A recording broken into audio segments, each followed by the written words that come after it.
Rodrigo Roa Duterte!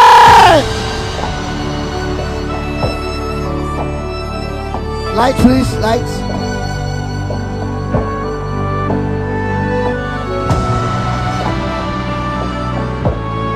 Sino yung sa mundo?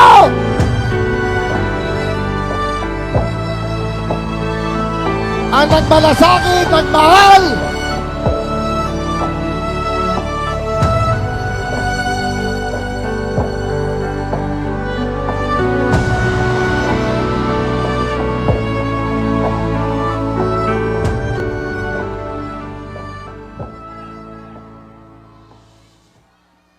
Kindly sit down. Relax lang po kayo. Medyo paus ang boses ko. At pasensyahan ninyo ako. Maraming nasa utak ko. Papunta ako dito kung anong sasabihin ko. Puno kanina ang kaalaman ko. Ang problema, nung sumayaw yung magkakaroon dito,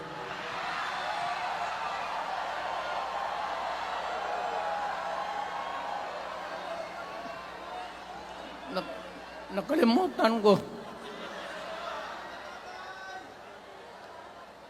Matanda na rin kasi ako. Ano ito? Meeting de Avance? Alam mo, nung unang panahon, wala naman tayong kamuang-muang, wala naman tayong kalaban, wala namang nagagalit sa atin. Pumunta ang Espanyol at inagaw ang ating lupa, hinirang. For 400 years, nagtiis ang Pilipino subjugated by foreigners. Then, during the American and Spanish War, natalo ang Espanyol at napunta ang ating bayan sa Amerika. Anak ng grabe ang tiis ng Pilipino, yung mga lolo natin, kung gaano na lang sila pinahirapan. Alam mo noon, kung hindi ka magsimba, ay may mga pare nandyan, they know the history of Christianity. Alam mo noon, kung hindi ka magsimba, 10 palo sa katawan mo. You doubt my... Ayan si Father Ibasco, Chief of Staff ko sa City Hall. Siya yung NPA leader doon sa Libungan. May plenum ang komunista. Itong mga sundalo natin, nandito sa harap ko, nahuli yan si Ibasco. At ako naman ay fiscal noon, pumunta ako sa Katitipan para i-administer ko yung oath niya, yung statement niya kung totoo o hindi. Pagkatapos noon, sabi ng mga sundalo, Piskal, papatay namin itong 2 pare. Father Tison, Waray, pati si Father Ibasco. Bumaba yan sila sa Visayas para makiksapalaran sa NPA. Sabi ko, wag, kasi pare yan. Puta, alam mo, ang Diyos nandyan eh. Kung ito lang naman yan ang prinsipyo, ideolohiya, Hindi naman kriminal yan, kidnapper o pusher. Sabi ko, kulungin na lang ninyo. So, sa matagal na panahon, sulat siya ng sulat kay Cory. Eventually, na-release yan sila lahat, pati na ang asawa nila Quintanar, yung mga komunista, mga Esparo, nanggaling dito at naging uso sa buong Pilipinas, yung pagpatay. Wala. Barangay captain, konsehal, military, navy, police, puro may pamilya. Anak ka ng kakawalang kwenta yung ideolohiya. Kung hindi mo man lang mabinta sa mapayapa na panahon, so kinuha ko siya Chief of Staff, tapos umuwi siya sa Bohol, naging governor. Pare ito. Nandito siya ngayon, kasama tayo, at maraming salamat. You guys from other parts of the Philippines nagpunta rito para lang makipagduyog sa Bisaya. Sumama lang sa ating, kung sabay tunong sa Tagalog, yung ating, the purpose of why we are here. Wala akong, no longer in politics. I am not a candidate. Nahirapan nga ako mag-akyat ng hagdanan.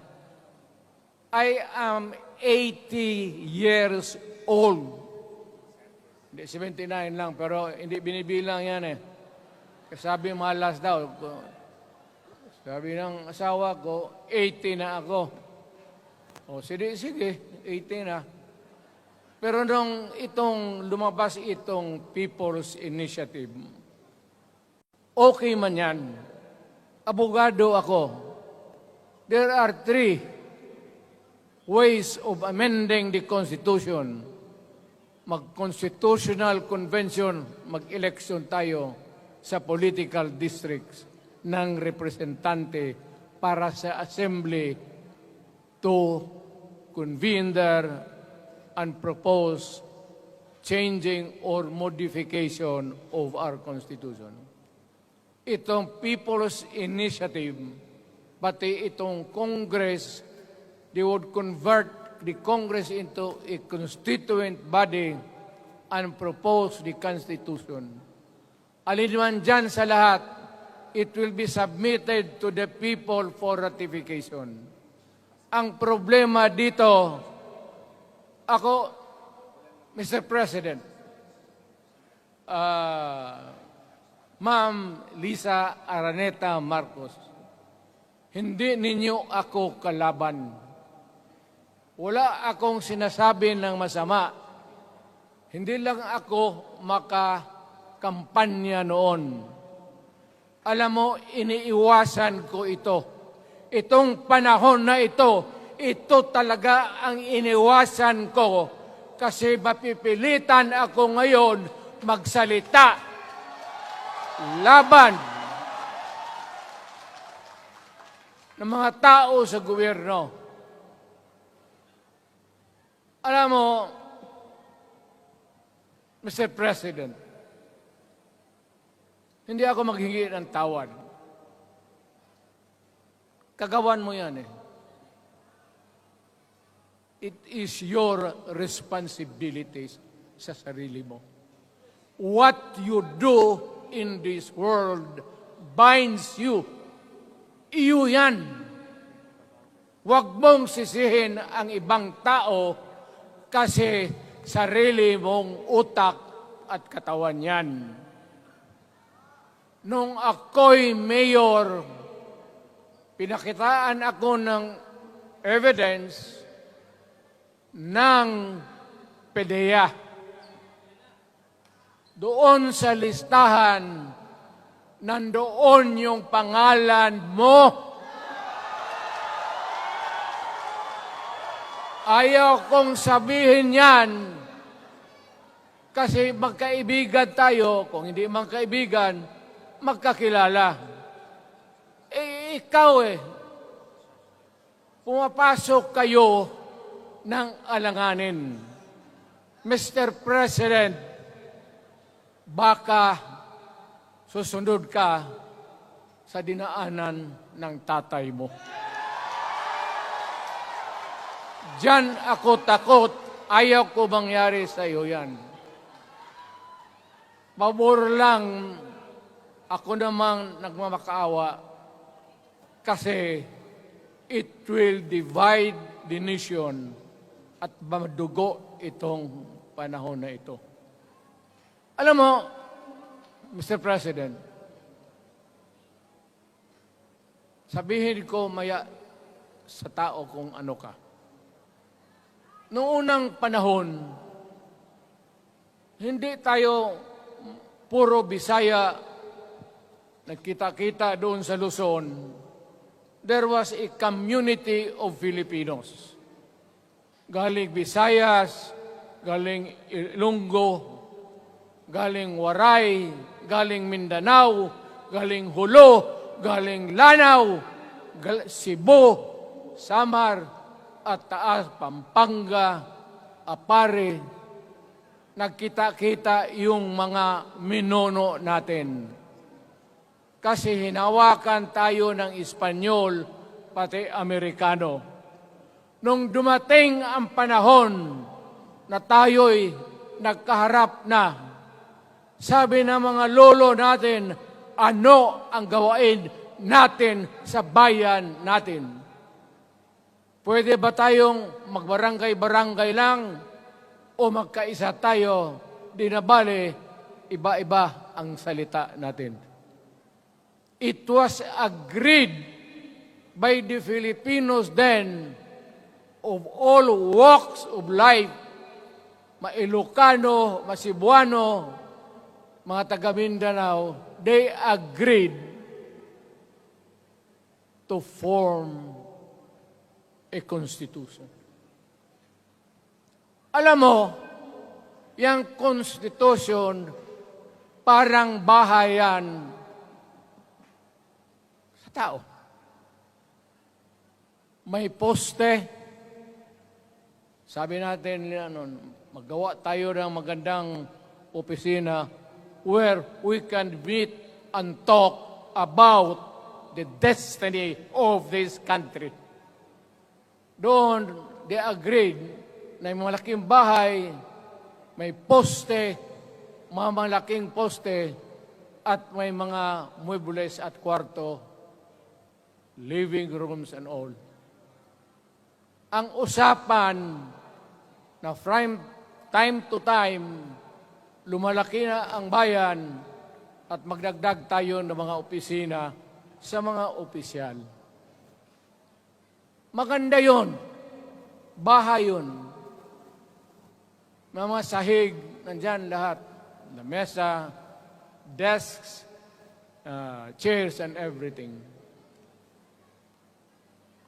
Wala tayong pinag-usapan na sirain yung bahay na yun. It was intended for posterity at inabot sa atin yung konstitusyon na yan. Although it was amended and modified, but it is still the fundamental law since 1935 hanggang ngayon. At what keeps in Ilocano, Bisaya, Waray, Moro, bakit tayo nagkaisa? Magkaiba ang salita natin, ang pagkain, iba. Ugali, iba. Bakit tayo andito ngayon? Dahil sa isang bahay. Yung bahay na yan, yung papel, the Constitution. Ngayon, ang Constitution is supposed to be a permanent thing.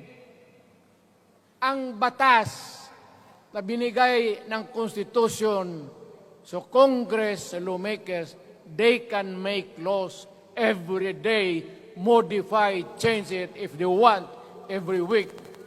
Okay lang yan.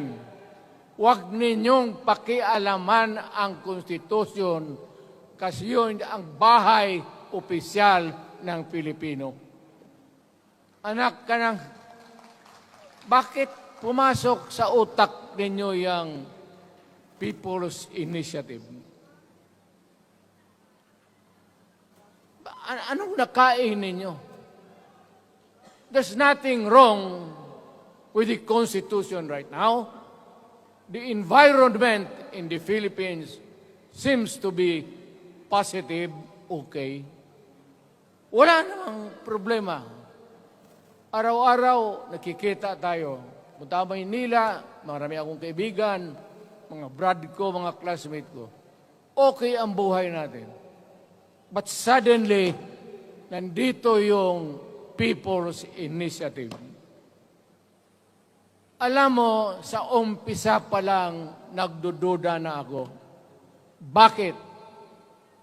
People's Initiative manggaling sa tao. Dapat yan galing sa mga purok at doon sa barangay at doon sa DILG, ipasa nila sa syudad, sa probinsya at sa national office. Dito mga congressman,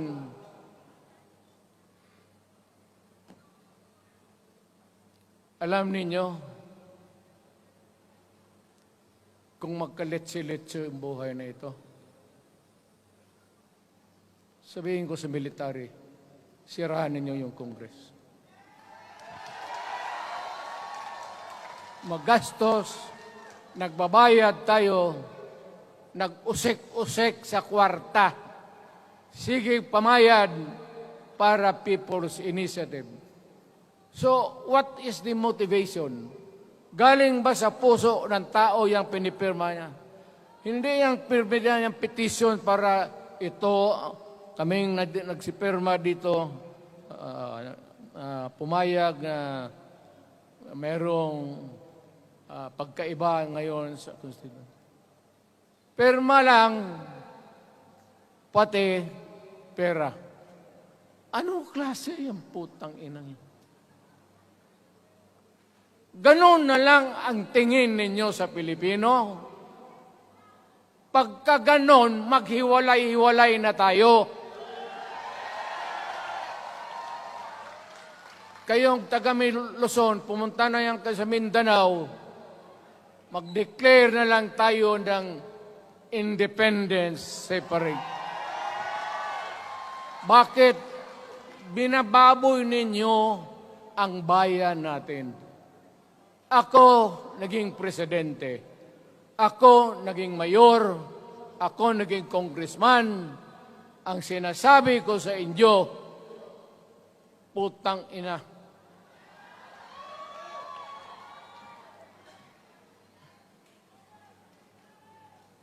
Malinis to. Baka ihi mo ito ha.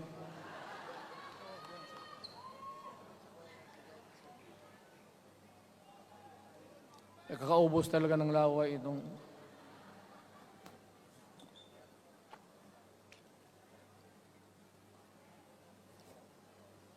What do you expect?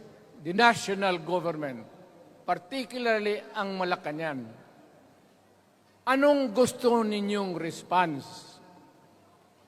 Niwala kayong mga seminar na ganon.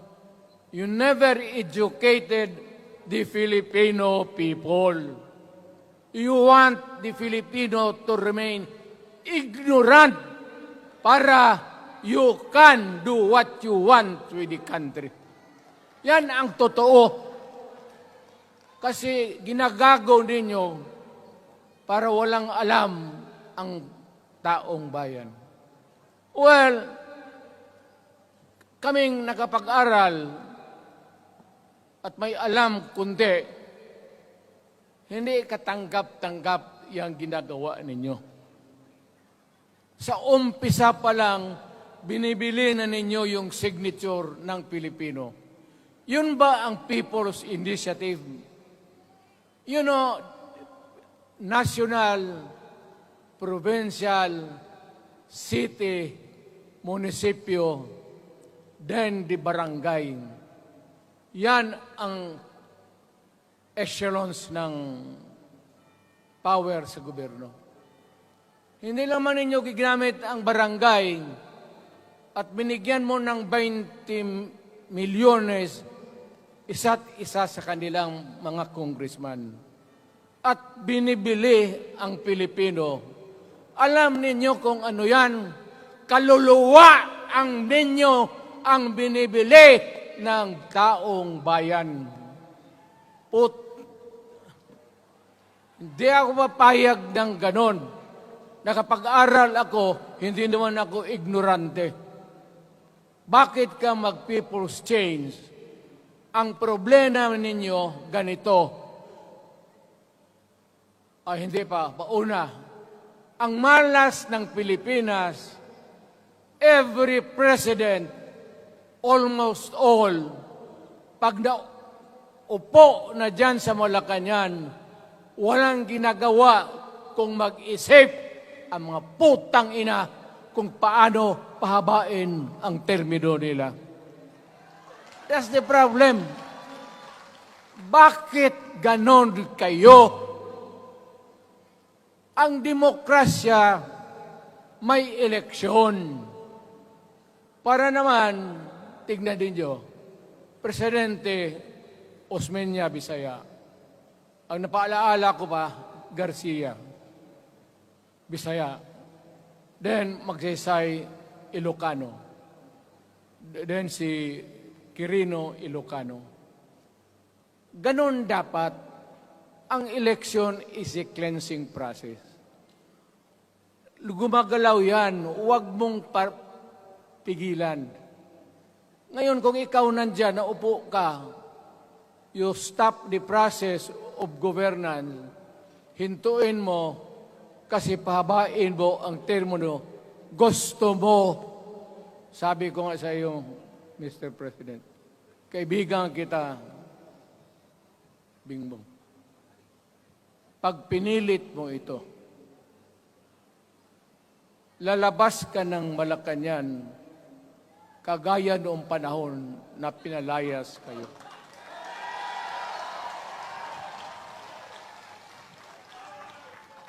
Alam ninyo, kung hindi na talaga ito mapigilan, nandyan ang military pati polis, makinig kayo.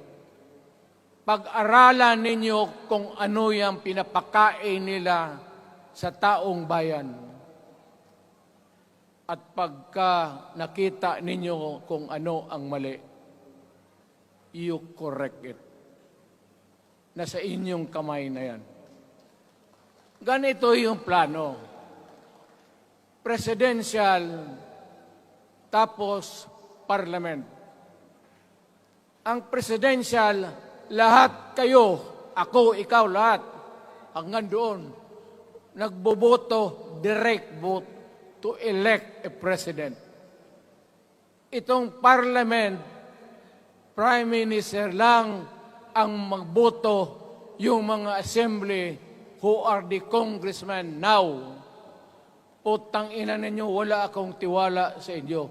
Wala kayong prinsipyo, bukang pera kayo lahat. Yan ang totoo. Kaya gusto ko, pag nagka-letse-letse nga, pumasok ang military, palitan ninyo lahat. Arestuhin ninyo kasi nagsasayang ng pera at yung ginagastos nila is a fraud, swindling ang ginawa nila. You must account for the wasted money, for the money that you bought the signature of a Filipino. Bribery.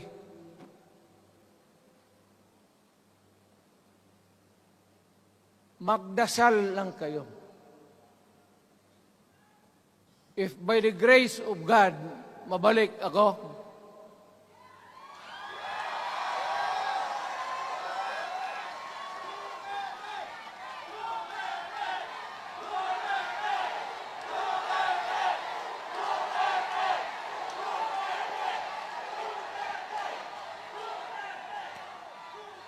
milagro lang naman yan, hindi ba yan totoo?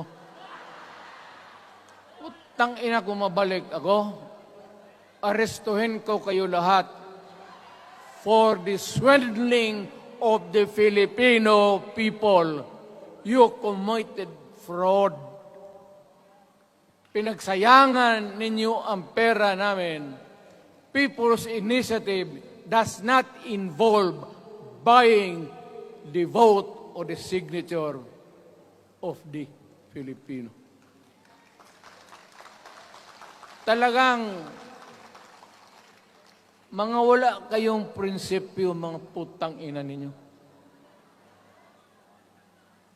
Yun naman, baski ano ka, diyan katagal ako, yan o.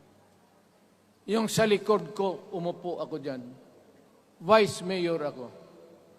Diyan, Mayor ako, pinakamatagal. Naging congressman ako. Presidente. Kayo, nagpasok sa Congress, eleksyon, nanalo, Seiko. So parang ganito, yung mga para sa mga balaga, pati lalaki. Pasok niyan, Seiko. Paglabas niyan, pagkatapos, Rolex na. Pumunta ng Malacanang, nakatamaraw, paglabas niyan, nagka-Mercedes-Benz. Busog kayo lahat. Tingnan ninyo yung mga bahay noon ng mga congressman at tingnan ninyo ngayon kung ano kayaman sila, lalo na yung mga bahay nila sa Maynila.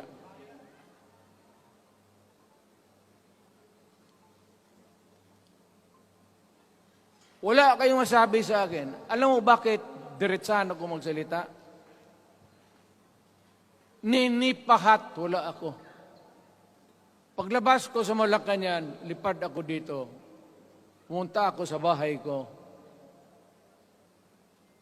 para mag-retire. Ayaw ko sanang bumalik. Ayaw ko na. Matanda na ako.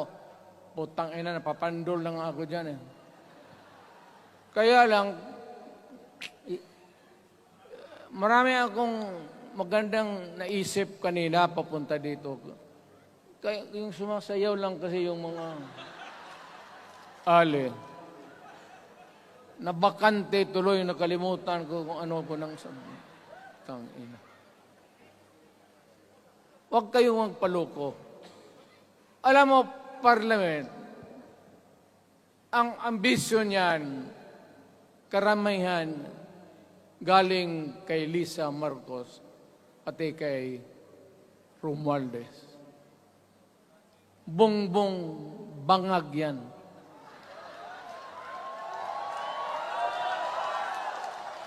That's why sinasabi ko na sa inyo ngayon, si Bongbong Marcos bangag noon, ngayong presidente na, bangag natin ang presidente.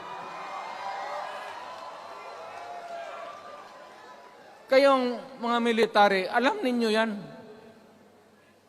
Lalo na yung nasa Malacanang. Alam ninyo. The Armed Forces of the Philippines, alam ninyo. May drug addict tayo na presidente. Putang inang yan. Ayun ang, bakit ako nagkaroon ng kaso ng ICC? Sabi nila, pinapagpatay ko raw yung mga drug user at drug addict. Mabutit na lang, wala na ako sa pwesto, baka kasali ka pa. No, Mr. President, pinilit ninyo kami. Kayo yung sa Bisaya, kinikitoy mo yung Pilipino. You are testing the waters. Not even. You are, pushing to the limits ang pasensya ng Pilipino. Wag na wag mong gawin yan. Wag mong gawin yan, wag mong ituluyan kaya magkagulo. Pag hindi namin napilitan kayo sa mga rallies, sa aming mga boses, ang sentimento namin, ako'y sinasabi ko sa military, nag-hemorrhage ang bayan, gastos dito ng gastos doon. Tapos kung mag-speech, ang pinag-usapan ang putang inang pobreng Pilipino. Gastos dito, gastos doon. Mga military, maawa kayo sa bayan. Pag hindi namin kaya, gawin na ninyo. Gawin ninyo, kawawa ang Pilipinas. Alam mo, Presidente, tapos mag-parliament, tumatakbo ng assemblyman o congressman niyan si Sandro, tapos ipasok nila sa assembly, gawain nilang prime minister. Yan nga ang sakit ng Pilipino. You want to perpetuate yourself in power at the expense ng buhay ng bayan. Mabuti sana kung bright kayo. Kung drug addict ka lang naman at may asawa kang hungry for power, tapos may isa itong taga Leyte, gusto siyang mag-prime minister at gawin niya itong bongbong, diyan ka lang, ako ang bahala. Ceremonial president ka na lang. Ako na ang magpatakbo ng bayan sa parliament. Yan ang plano nila. Yan ang hindi talaga matanggap natin. Kalukuhan niyang putang ina. Huwag kayong, alam mo, bakit ako makipag-away ng presidente? Marami siyang sundalo. Kaya natin, kayong pumalag, pero there is always a time for everything. May panahon na ikaw ay sikat. Sa ayaw mo at sa hindi, may panahon ka talagang bababa dyan sa Malacanang. Gaano katagal ka man to hang on to the power, that is for God to decide for the nation. Kami, patayin ninyo, wala na akong silbi. Tapos na ako, naging presidente na ako. Nakatikim na ako ng pag-upo ng silya dyan sa Malacanang. Ganoon na lang ang ang alaga ko sa bayan. Alam mo ba, tanungin mo yung lahat ng senador, magbisita sila, isang kanin, isang pork chop o isda, sabaw. Noong panahon ko, sabi ko, yan lang ang mapakain ko sa inyo. Walang steak kasi mahal yan. Hindi natin pera itong kinakain natin. Yan ang totoo. Magtanong kayo ng taga-Malacan dyan. Hindi ako nagpabibida. Sinabi ko lang, huwag ninyong kalimutan, Mr. President, ang delikadesa. Mahirap yan. Magkaroon tayo ng... Ngayon, wala naman, yun naman lang ang dapat lang pagkwentuhan natin. Huwag kayong pumayag dyan. Binabastos kayo. Alam bakit? Bakit nadalhin tayo sa parliament? Anak ka na. So pag doon, kontrolado na nila, pati yung anak na assured na maging... Yan nga ang mahirap eh. Lahat na maging presidente, ang pamilya nila, walang inisip kung hindi paano titira dyan hanggang sa matapos ang panahon. May I remind you, itong election, papalit-palit ito. Para sa lahat, mayroong Ilocano, may Bicolano, may Bisaya. Hindi mo pwedeng suluhin yan. The election is a cleansing process. It does not, it's never the intention of the whoever wrote the Constitution na ikaw, isang Pilipino, taga-Paway, taga-Batangas, taga-Davao, ikaw, Rodrigo Duterte, nandiyan ka na, huwag ka nang umalis. It was not the intention of the lawmakers.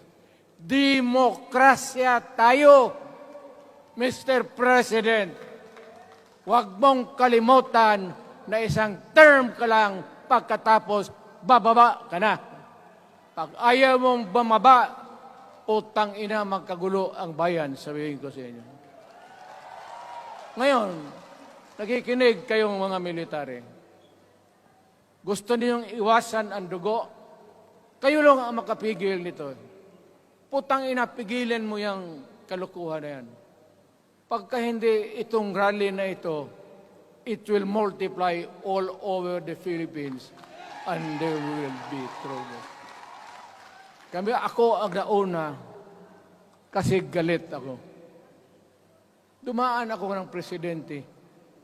Not even for a minute did I think or was thinking of extending my term even for one day. Nung natapos ako sa araw na yon, bumaba ako, sumakay ako, lumipad ako dito sa Davao. Ikaw, Mr. President, hintayin mo yung 6 year, kalimutan mo na yung kay Romualdez, kasi yan ang magpahamak sa iyo. At maraming magagalit sa iyo, pati na ang militar. Kaya hindi na ako magtatagal. Yun lang ang dasal ko. Reject. Protect the Constitution. I am calling now the armed forces and the PNP. Protect the Constitution. Trabaho ninyo yan. Huwag ninyong kalimutan. Kami, inyong dapat, you should worry about the nation. The millions of Filipinos. Huwag kayong mag-isip lang ng isang pamilya. Putang ina. Ilagay ninyo sa utak ninyo yan. Bahala kayo. Balang araw, magsisihan. Pero kasi umuulan naman, hindi ulan. Hindi, shower lang yan doon sa Malacanang, ginagawa nila, pasirit doon.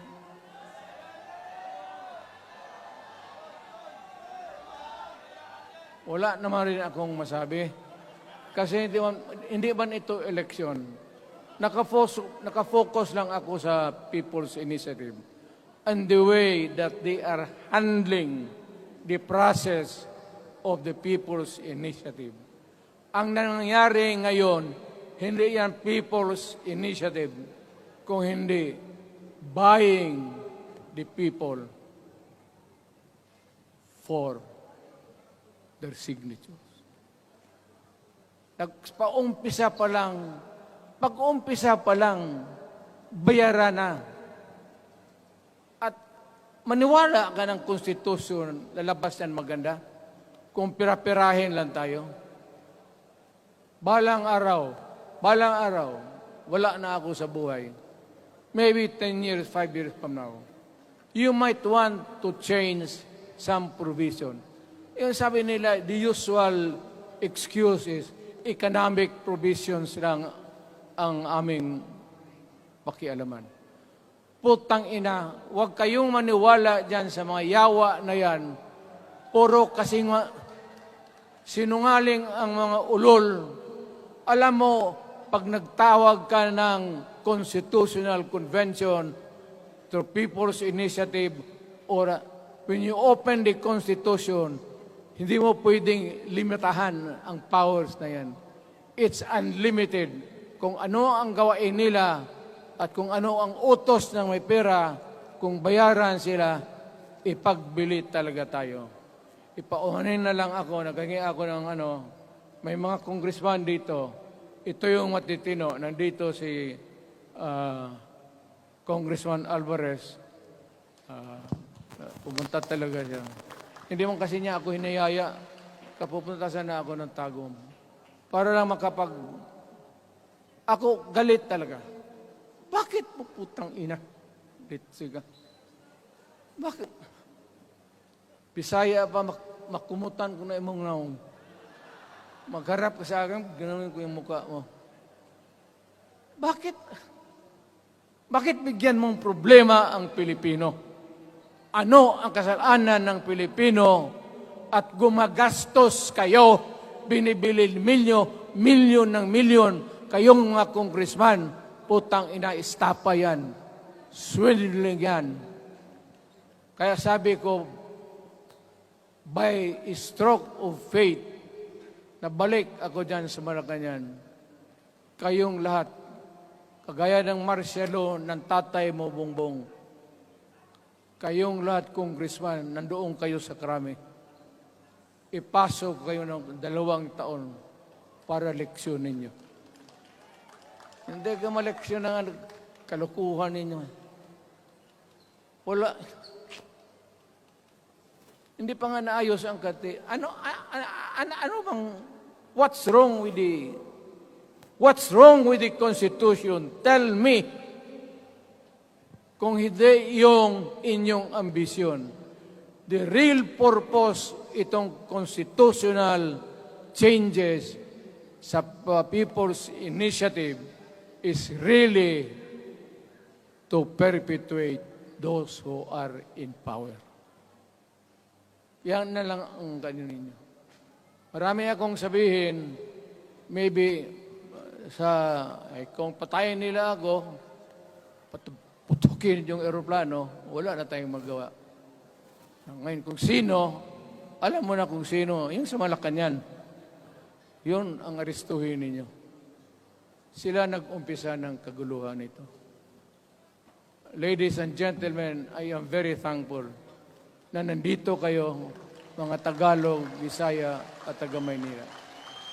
And I hope that we will continue to love our country. Magbigay sila na pera, tanggapin ninyo, pera ninyo yan.